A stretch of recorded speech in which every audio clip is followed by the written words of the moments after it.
Lo que le corresponde a cada ciudadano tiene que estar en proporción a su contribución a la sociedad, sus necesidades y sus méritos personales. Y el protagonista eres tú. Foro Jurídico.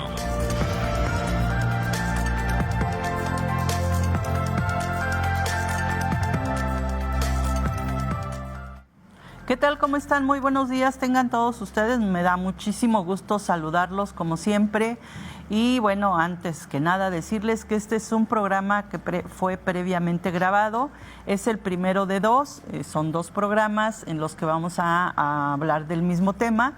Que se llama Declaración Especial de Ausencia. Así es que este programa fue previamente grabado justamente para estar con ustedes y el próximo lunes, que son dos lunes que nosotros, los docentes, la Universidad Autónoma de Querétaro, está en su periodo vacacional. Tienen los teléfonos en cabina, que obviamente pues ahorita no los podemos usar porque bueno, estamos, les digo, en un programa grabado, pero si tienen alguna pregunta que hacer, está el WhatsApp que tenemos para todos ustedes, en el cual nos pueden mandar mensajito y con mucho gusto contestamos alguna pregunta que sea de su interés. 442-344-1404 y 442-186-8869. Y me da muchísimo gusto saludar a la doctora María Consuelo Rosillo Garfias. Ella es doctora en Derecho, magistrada en retiro del Tribunal Superior de Justicia en el Estado de Querétaro, compañera maestra de la Universidad Autónoma de Querétaro. Doctora, ¿cómo estás? Muy buenos días. Gracias por acompañarnos nuevamente. Al contrario, muchas gracias, Margarita. ¿Cómo están? Muy buenos días. Pues aquí, tratando de platicar con ustedes con respecto a este tema tan escabroso de pronto y tan interesante, ¿no? Sí, fíjate que desafortunadamente el maestro Omar, por cuestiones de trabajo, no pudo estar con nosotros en la grabación de este programa y en el que sigue, pero eso sí me mandó un listado de preguntas que le digo, no, maestro, pues sí necesitas ir a clase con la doctora, pero bueno, vamos a tratar de resolver las preguntas del maestro Omar. Y bueno, estas preguntas reconozco que tiene el maestro Omar, es por el trabajo que él desarrolla. Ya habíamos platicado en algunas ocasiones que él está por ahí muy relacionado con los temas de las gentes desaparecidas en México. Él está trabajando con alguna institución. Entonces, pues de ahí viene esto que a él le parece que es importante que resolvamos y que platiquemos. De hecho, yo hace algunos días, cuando escuchamos de la desaparición de una madre buscadora que no encontraban, que finalmente la encontraron aquí en Querétaro, en el refugio aquí en Querétaro, le hice varias preguntas al maestro Omar que yo tampoco sabía. Entonces ahí en ese asunto de las personas desaparecidas me declaro incompetente, pero a partir de esto voy a meterme más en la lectura de estos temas que tienen que ver con estas personas. Y bueno, pues tendríamos que empezar, doctora, con saber qué es esto de la Declaración Especial de Ausencia. Fíjate que esta Declaración Especial de Ausencia, yo creo que pues nace, como yo les comento a mis alumnos siempre, que el derecho es creación, es esa creación de la palabra, y la palabra va dando creaciones precisamente pues porque se va necesitando, ¿no? Entonces tenemos esta Declaración Especial de Ausencia porque precisamente en nuestro país, para el 16 de enero del 2018 se crea la Ley General de Desaparición Forzada de Personas, sí, desaparición cometida por particulares, y el Sistema Nacional de Búsqueda.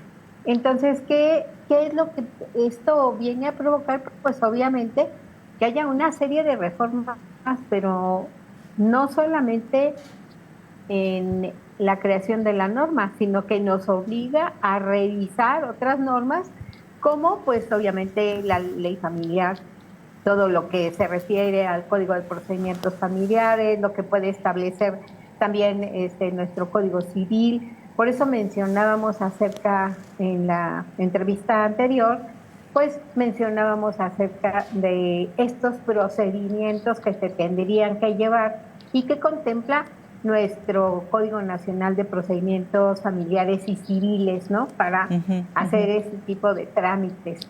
Y bueno, pues en el caso de esta legislación, que incluso fue recientemente reformada en mayo del 2024, esta ley general obliga a todos los estados a que tengamos nuestra propia legislación en materia de desaparición.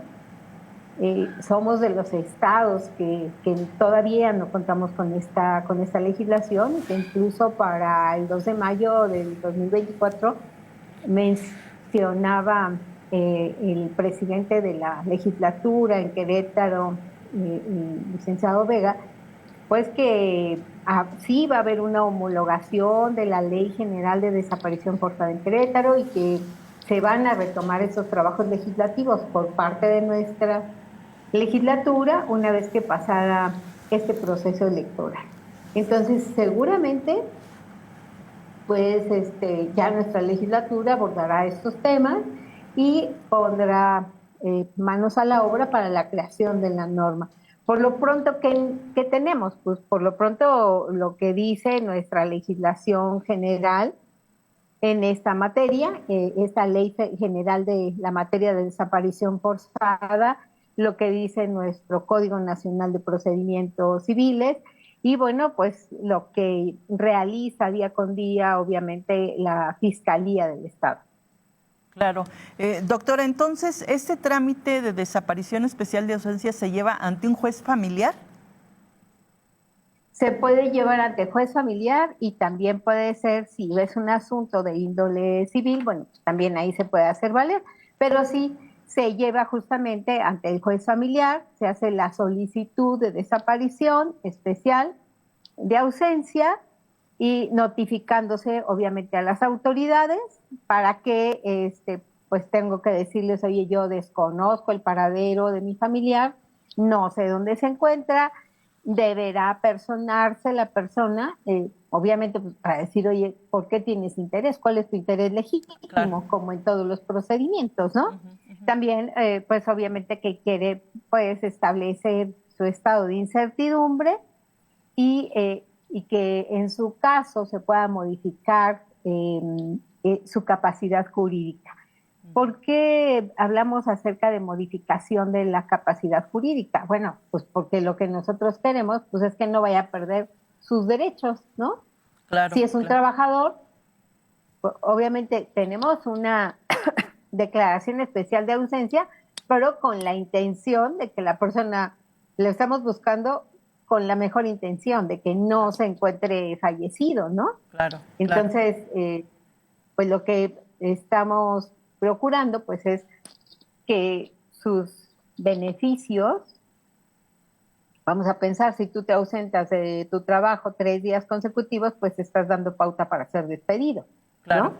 Pero en este caso, tenemos 3 días, van 4 días, van 5 días, no lo encuentro, oye, pero no quiero que me lo des de baja en su trabajo, porque yo no sé cuál es la causa de su desaparición. Y por eso vengo ante la autoridad para que hagas una declaración especial de ausencia y suspendas, así como que, oye, suspende, no lo puedes despedir, no le puedes limitar, tal. Y ya una vez que sepamos cuál fue la causa, pues entonces que se proceda conforme a derecho, ¿no? Claro. Pero si fue una desaparición forzada, una desaparición provocada por particulares, etcétera, pues no tiene por qué perder todos estos derechos, ¿no? Que realmente esta es la complicación, porque pues anteriormente teníamos como que, pues sí, si se ausenta una persona, la despedimos, tenemos, pues como que teníamos todo resuelto. Claro. Pero empieza a darse esto de las desapariciones de personas y empezamos a ver, pues, que los créditos que tenían, por eso incluso esta ley provoca que haya modificaciones en la Ley General de Títulos y Operaciones de Crédito, en la Ley Federal del Trabajo, en diferentes legislaciones, precisamente para abocarnos a estas declaraciones especiales de ausencia, ¿no? Entonces, puede ser en materia familiar, en materia civil, en materia mercantil, incluso la ley del Seguro Social, la ley del ISSSTE, todas estas tuvieron que sufrir ciertas modificaciones precisamente para tomar como base estos aspectos. Claro. Doctora, en el caso de las desapariciones que ahora, bueno, son el pan nuestro de cada día, cuando alguna persona va a fiscalía le piden una cierta temporalidad, ¿no? Les dicen, no sé, 48 horas o 72 horas para empezar a buscarla. En este caso de la solicitud de declaración de ausencia especial en vía civil o familiar, ¿se requiere de alguna temporalidad? Es decir, yo requiero de que la persona tenga 3 días desaparecida, 4 días, 5 días, ¿alguna temporalidad específica en materia civil? Nos vamos a regir, obviamente, justamente por las investigaciones que ya se están iniciando en las fiscalías, ¿no? O sea, nos vamos a regir justamente por, o sea, la fiscalía ya emitió la alerta Amber y entonces yo comparezco ante ti y ya te digo, mira, yo ya inicié el procedimiento, ya me dieron esta alerta y entonces al tener esta alerta, pues iníciame este otro procedimiento, porque pues también no puede ser inmediato, nada más porque, ay, ya no llegó hoy o a dormir, o etcétera, ya voy a hacer mi declaración especial de ausencia. Pues no, la autoridad tiene que actuar con cierta certeza o con, pues obviamente no podemos actuar impulsivamente con autoridades, entonces por lo tanto pues tendrá que seguir estos protocolos, ¿no? Doctora, ¿cuáles son los efectos de esta declaración especial de ausencia? Te digo, algunos de los efectos, pues, es suspender la pérdida de derechos, ¿no? Ajá. Exactamente, o sea, yo lo que queremos hacer es de que todos mis derechos se encuentren vigentes y que se suspenda esa pérdida de derechos, ya sea desde el punto de vista laborales o, por ejemplo, tengo un asunto civil y tenía pruebas tal fecha, ¿no? O tenía que contestar, etcétera, pero pues no está la persona. Entonces, suspender pérdidas de derechos en todos los aspectos en los que el individuo pues se encuentre desarrollándose. Claro.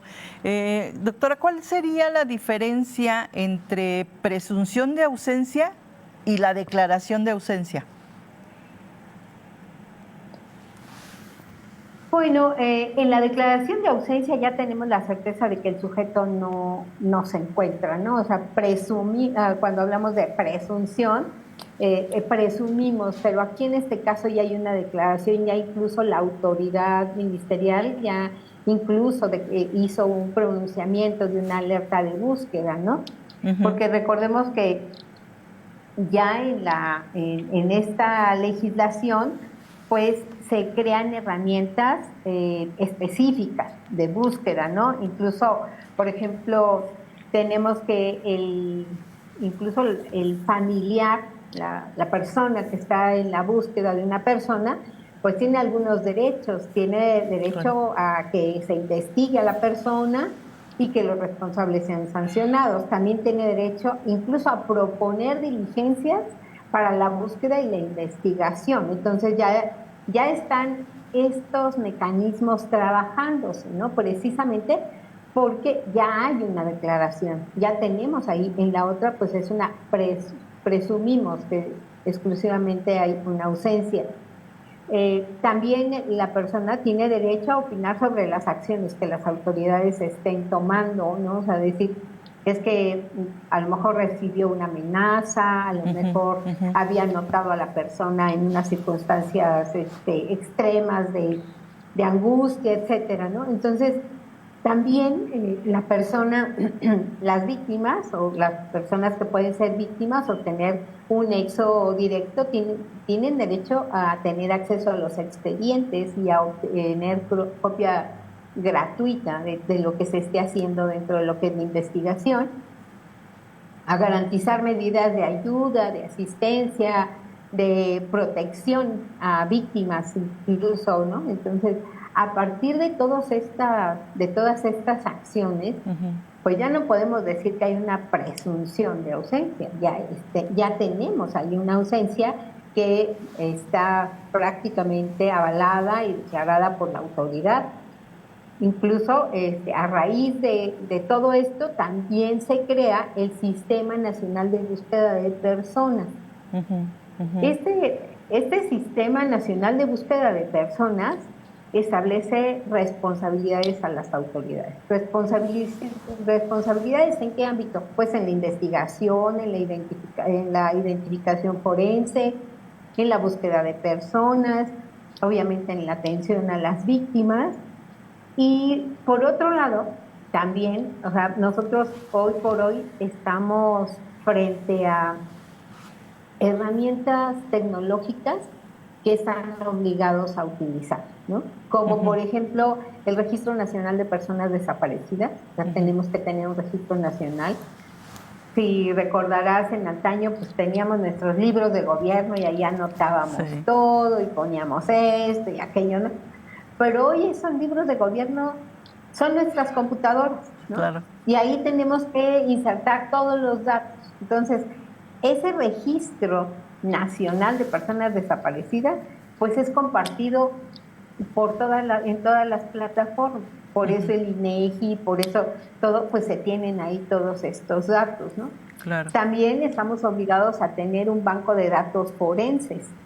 En estos datos forenses, pues, ¿qué encontramos? ¿De qué estamos hablando? ¿Qué es lo que realmente se ha arrastrado el lápiz para saber acerca de las personas desaparecidas, ¿no?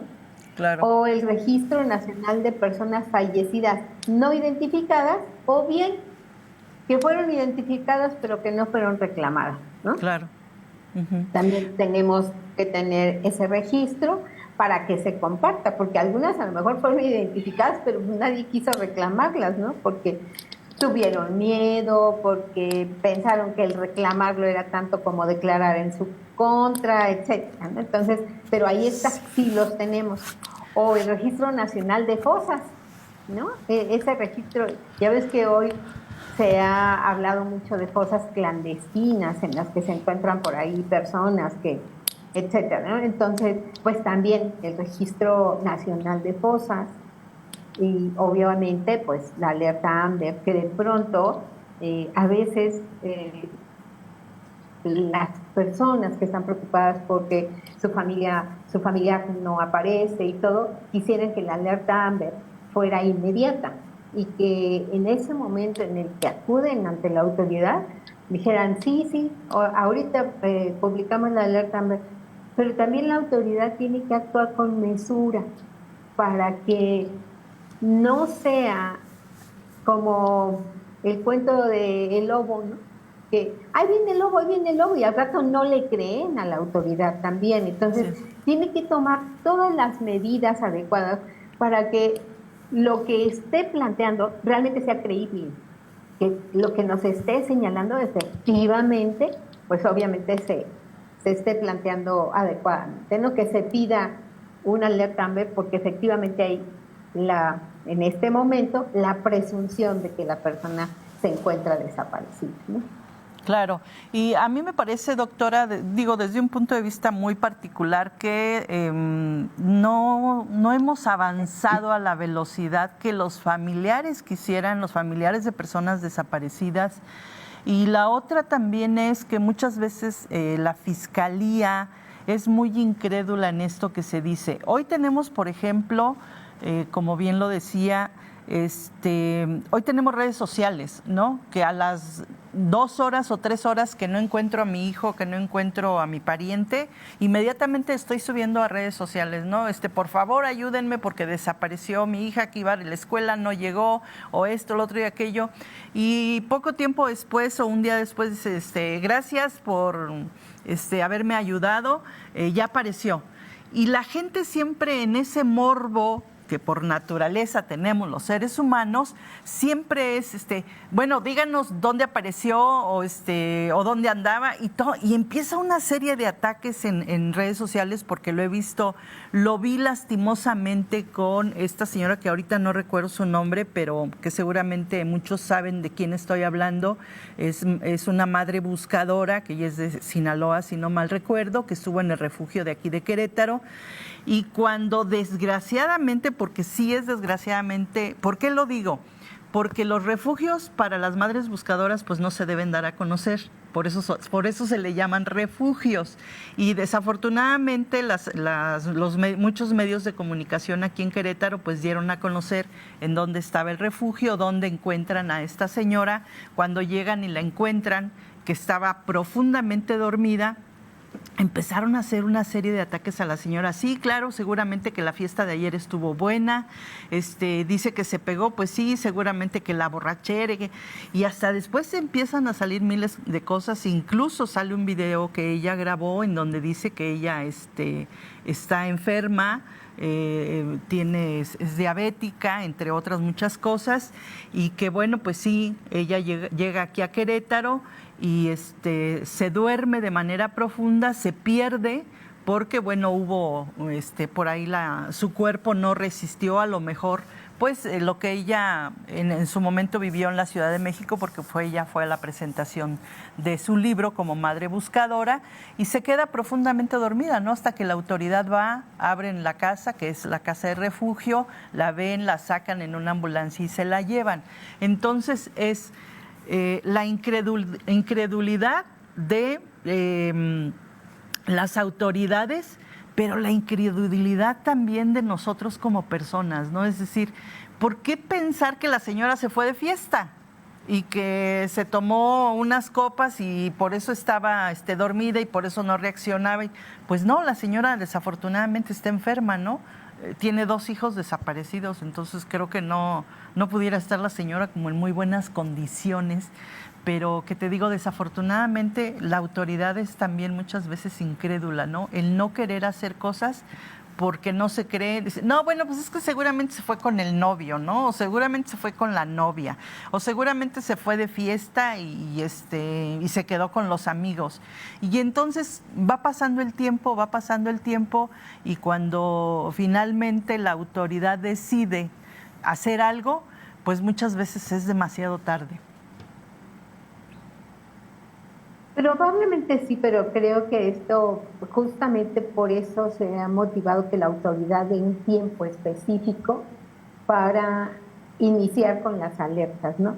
Esto que dices de las redes sociales, y lo comentaba yo con mis alumnos en el salón de clase, tenemos que, hoy por hoy, lo que es el delito de difamación, pues ya no lo tenemos como delito dentro de nuestro código. Sin embargo, si nos damos cuenta, la difamación en redes sociales provoca terribles daños emocionales, tanto en jóvenes como en adultos, como en niños.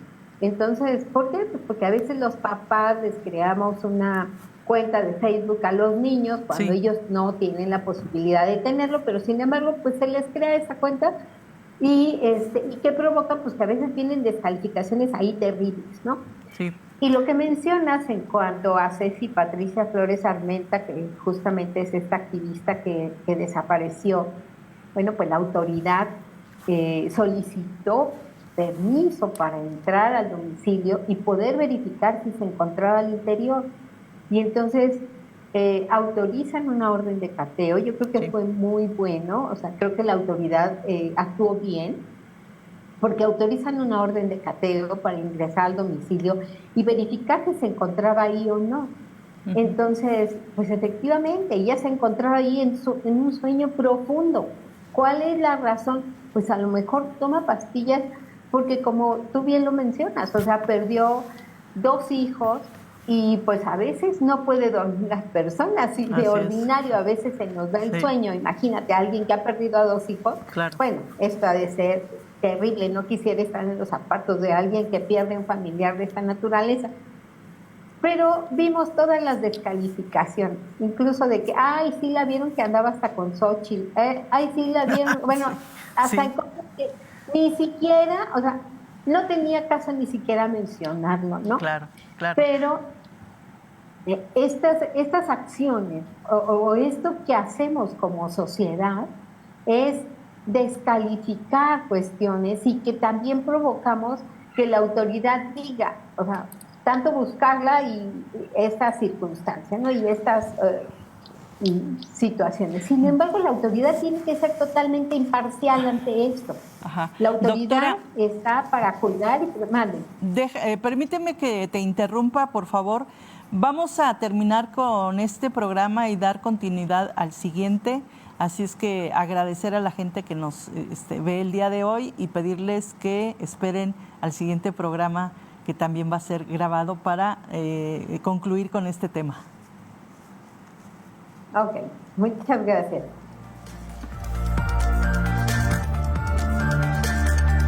Lo que le corresponde a cada ciudadano tiene que estar en proporción a su contribución a la sociedad, sus necesidades y sus méritos personales. Y el protagonista eres tú. Foro Jurídico.